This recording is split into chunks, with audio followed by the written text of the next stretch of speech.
वज़ीर दाखिला राना सनाउल्लाह ने कहा कि इमरान खान कौम को तकसीम कर रहे हैं, इन्हें ना रोका तो कौम हादसे का शिकार हो सकती है। इलेक्शन कमीशन के फैसले के बाद अब कोई शक नहीं रहा कि चेयरमैन पीटीआई बैरूनी एजेंट हैं। FIA इंक्वायरी के बाद मुकदमा दर्ज, गिरफ्तारियां भी होंगी। इस्लामाबाद एहतजाज में धौंस बदमनी पर 25 मई से ज्यादा बुरा हशर करेंगे। जिन्होंने ये ट्रेंड चलाए, ये लोग गुमराही का शिकार हैं। ये शख्स जो PTI का सरबराह है, ये कौम को तकसीम कर रहा है, कौम के नौजवानों को गुमराह कर रहा है।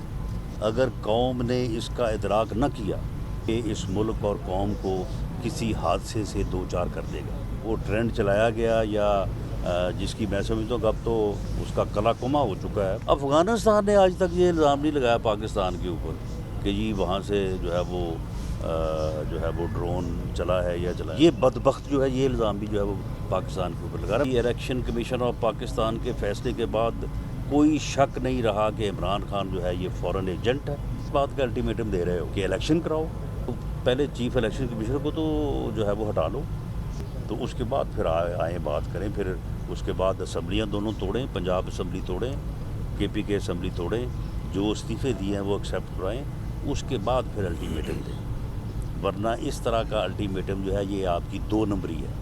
पुरअमन जलसा, पुरअमन एहतजाज जो है वो बिल्कुल आपको जो है वो इजाज़त है।